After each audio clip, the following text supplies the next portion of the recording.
mu gis forme perle yi dispersé wu. Il les aperçut sous la forme de perles éparpillées. Vision intérieure. Lorsqu'on les contemple à travers la vision intérieure, l'entité qui se manifeste avec ses deux faces, l'une sombre et l'autre lumineuse, semble subir une transformation. Elle adopte alors l'apparence de gouttelettes, mais nullement assimilable à des gouttelettes d'eau. Ces gouttes, en tombant, ressemblent plutôt à des perles de diamants scintillantes et pures. Peu à peu, elles se rassemblent jusqu'à former une montagne de perles. À ce stade, ce qui s'était produit au début commence à se répéter. Il observe les perles s'unir progressivement, comme si une force invisible les liait en un tout harmonieux. Cette union prend la forme d'une corde, tissée de manière subtile et comportant environ 2000 perles de diamants. C'est alors qu'un phénomène saisissant se produit. Sous ses yeux, les perles et la corde, dans un mouvement synchronisé, s'assemblent pour calligraphier un mot. L'homme doué de vision intérieure, grâce à ses facultés de perception transcendantes, déchiffre ce mot qui révèle en lui trois réalités inséparables et qui s'inscrivent sous la forme de fitri.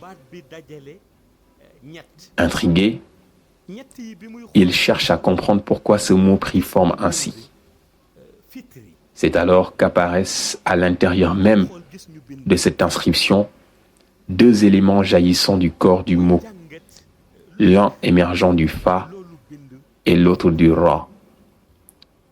Chacun d'eux se détache du centre et porte en lui une perle unique. Dans un mouvement saisissant, la perle issue du fa s'élance vers son œil droit, tandis que celle provenant du ra se dirige vers son œil gauche. Dès qu'elle pénètre en lui, sa vision intérieure s'amplifie, révélant des perspectives encore plus profondes. À cet instant précis, il prend conscience que la face qu'il percevait jusque-là comme étant entièrement constituée de lumière, désormais, il est en mesure de la décomposer, d'en discerner les nuances et d'en scruter l'essence. Parallèlement, la face qu'il considérait comme sombre se révèle sous un nouveau jour. Il réalise qu'elle n'était pas intrinsèquement sombre, mais qu'une ombre l'avait enveloppée. Une révélation s'impose alors à lui. Cette obscurité n'était autre que l'ombre d'un être qui se tenait là, dissimulé derrière cette face. Ce qu'il croyait être un voile, infranchissable pour sa vision intérieure, n'était donc pas une simple absence de lumière, mais la présence d'une entité dont l'ombre recouvrait tout. Il se concentre alors sur ce qui se trouve derrière cette face et perçoit une scène en pleine métamorphose. Ce qu'il contemple change sous ses yeux. Et pourtant, même ce qui s'est déjà écoulé lui est à nouveau projeté, comme si le passé se redéployait en sa faveur. C'est ainsi qu'il comprend enfin la véritable nature de celui qui se tenait derrière. L'endroit où se manifeste cette majestueuse apparition lui devint soudain clair. Il voit un homme émerger, drapé dans un manteau rouge, déclarant avec solennité qu'il est issu de Janibul Kauni. Et c'est à ce moment-là qu'un autre personnage apparaît. Sur cette partie, jadis ombrageuse, rayonnant d'une lumière éclatante, vêtu d'une djellaba blanche, d'une brillance inouïe, sa barbe resplendissante illuminant son visage. Il reconnaît Seydina Mohammed, paix et salut sur lui. Dès lors, la certitude s'ancre en lui. Bien que cet homme soit issu de Janibul Kawni, il est aussi intimement lié au prophète, paix et salut sur lui. Et cette relation ne lui est dévoilée que grâce à l'intensification de sa vision intérieure. Pourtant, tout cela n'est survenu qu'à partir d'un seul mot, inscrit sous ses yeux, fitri. C'est ce mot qui, par sa structure, a provoqué en lui cette révélation. Le fa s'était projeté dans son œil droit, tandis que le ra avait jailli et pénétré son œil gauche. Ce phénomène extraordinaire lui a non seulement conféré la capacité de voir ce qui était advenu dans le passé, mais aussi celle d'en interpréter la signification profonde.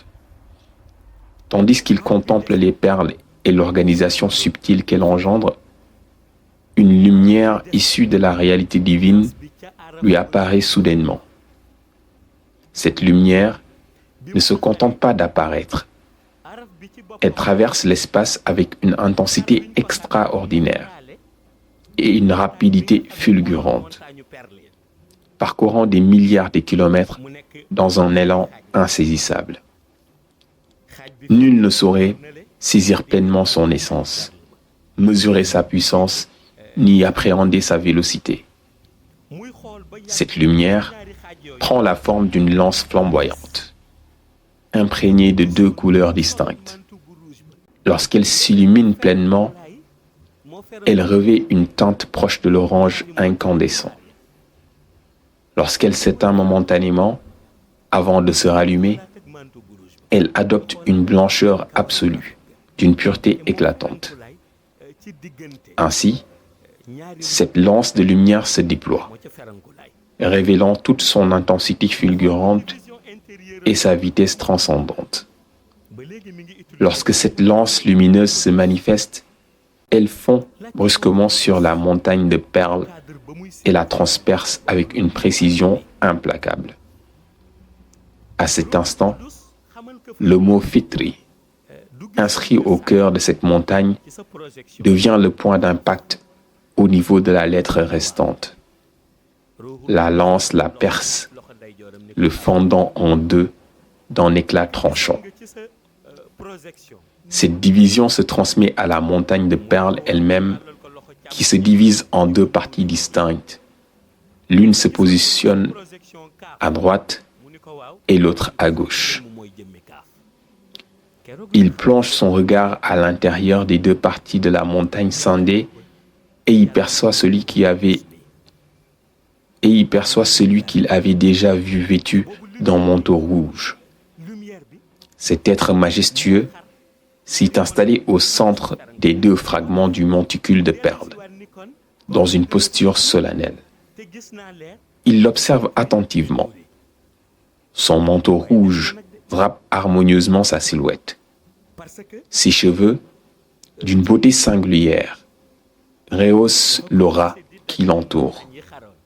Il est là, assis au milieu des deux moitiés de la montagne de perles, occupant un point central qui semble revêtir une signification profonde. Dans l'intimité de sa vision intérieure, il continue à scruter cette scène avec intensité, usant toujours du terme Ruh al-Quddus, avec sa signification intrinsèque, différente de celle communément admise en arabe. Il l'interpelle. Alors, Ruh al-Quddus prend la parole et dit: « N'est-ce pas que dans ta projection tu as vu tout à l'heure la lettre Khaf ?» Il acquiesce immédiatement. En réponse, Ruh al-Quddus tend sa main droite vers lui et dit: « Voici Khaf. » Puis il poursuit: « N'est-ce pas que tu avais vu dans ta projection la lettre Nun ?» De nouveau, il répond par l'affirmative.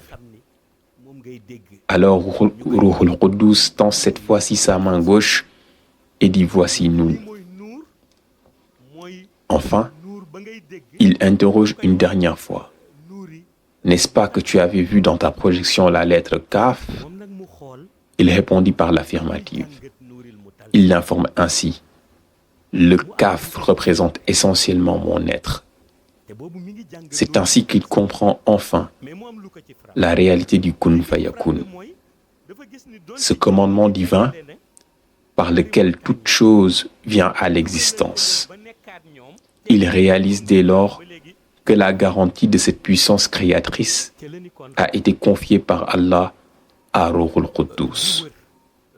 Il prend conscience que la lumière qui a traversé et scindé la montagne de perles n'était pas un simple phénomène.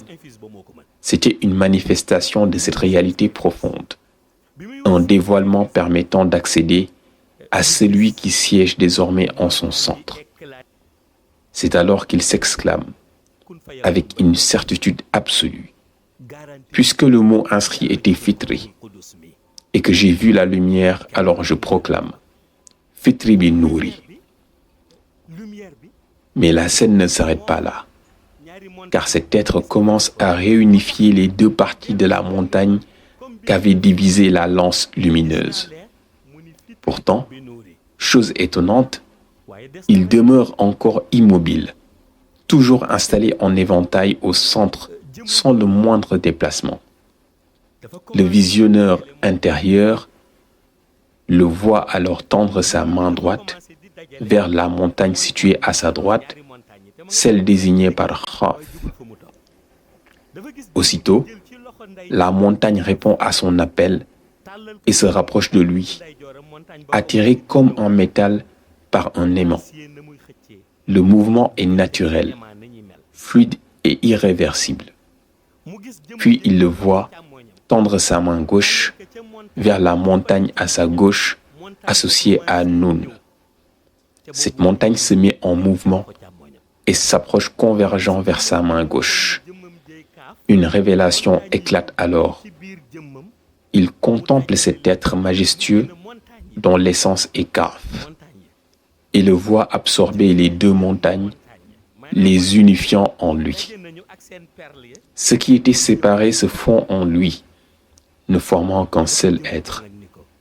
Les montagnes, avec leurs perles, constituent désormais cet être.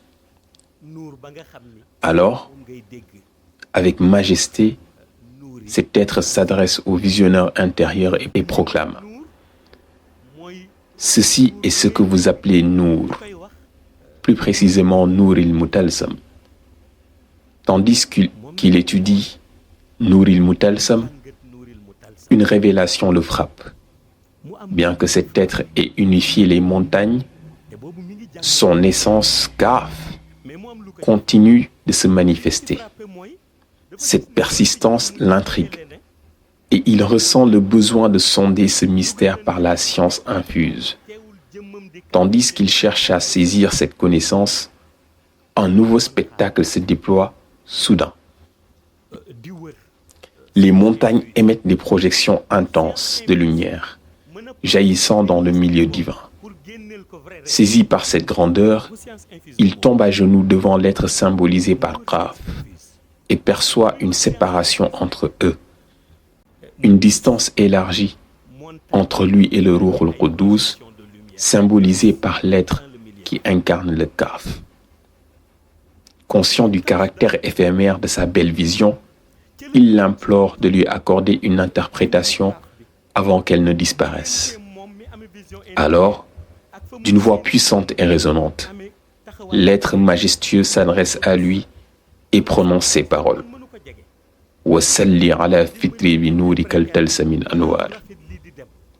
À cet instant précis, il comprend la signification profonde de cette affirmation.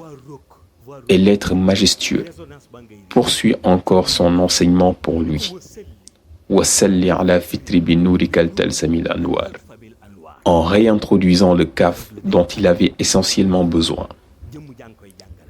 Le détenteur de la vision intérieure se voit plongé alors dans un état mystique extraordinaire. Malgré cet état sublime, l'être majestueux lui rappelle solennellement: n'oublie pas que tu es toujours en pleine étude approfondie. Il lui recommande alors de prendre Allah comme point d'ancrage pour poursuivre encore sa quête de vision.